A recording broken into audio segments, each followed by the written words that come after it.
what extent is the generation of power by individual households going to have? I didn't really get the sense of the impact of that on your Would you like me analysis. to share a small 2-minute video on smart grid?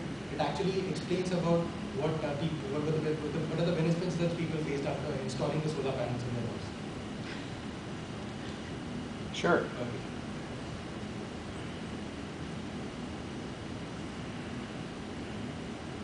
Where we live entirely. ABC's Lisa Fletcher takes us to the world's first smart grid city. You know it as Boulder, Colorado. Those who live there know it as Smart Grid City. We like to look at smart grid as bringing the world of Thomas Edison together with the world of Bill Gates. Green high-tech companies are investing more than $100 million to transform Boulder into a living laboratory.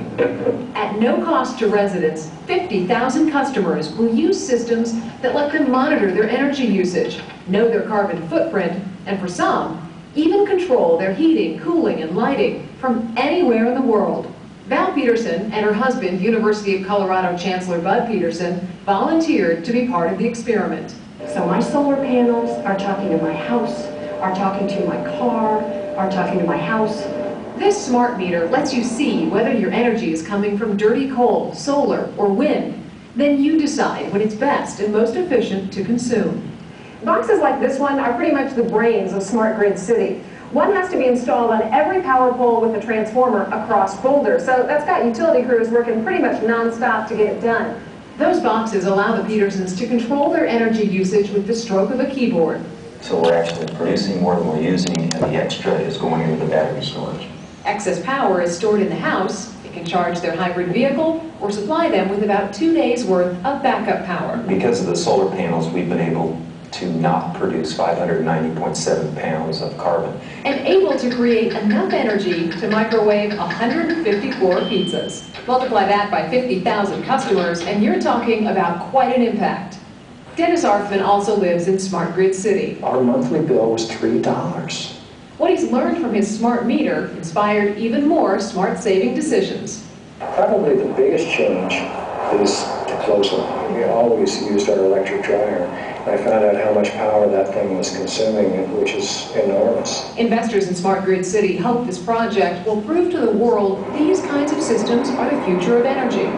Until then, Boulder's happy to use its power to show America how to use less. For Good Morning America, Lisa Fletcher, ABC News, Boulder, Colorado. It's interesting. So the question is, how does that affect direct energy business? You were talking about moving into the consulting side of this. So what happens is that they go into consultancy and advise people about the merits of green energy, install all these intelligent products. At the same time, the solar panels that you could see on the rooftop help in installing those things, because these are things that people don't know how to go ahead with, and there is no player who has looked into this market. It's an emerging market, and they have knowledge, substantial knowledge about irrigation. They're an integrated player, so all the energy can be used in this particular direction. See, I would go a step further. I'm sorry to cut you off, and I know we're running out short of time.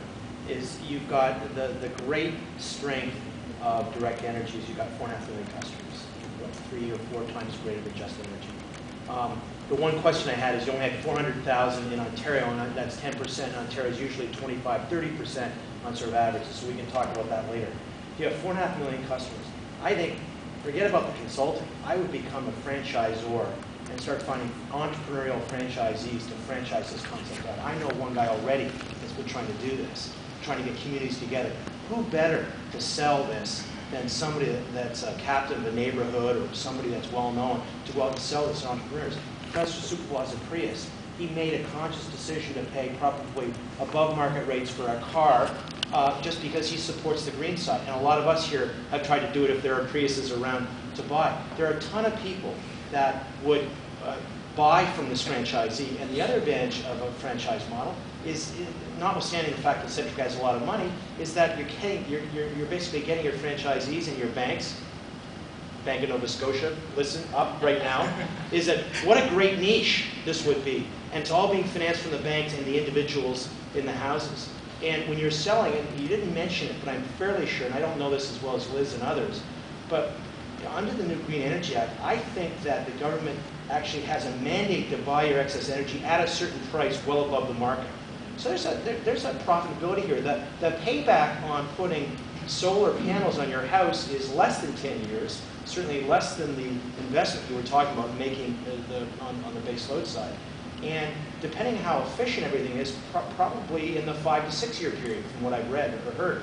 So I think there's a wonderful opportunity right away for these guys to get in the franchise business and just get people, because there are a lot of people in this room that believe in it, Professor Super Bowl on the car side. So I just think it's a wonderful opportunity. My sermon's over.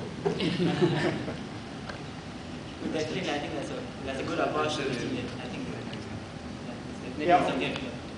I just wondering why Ontario, why aren't they as strong as Ontario as they should be, given the market share of Ontario vis-a-vis the rest of Canada? There's a lot of competitors in Ontario. That's why they've not been able to actually get a lot of the market share. The customers base is slightly less. Come knocking on my door. Contract in hand, ready for me to sign. That would be one of our recommendations again, I guess. Increase the customer base. Yeah. Okay, it's 12:15, so thank you very much. It's very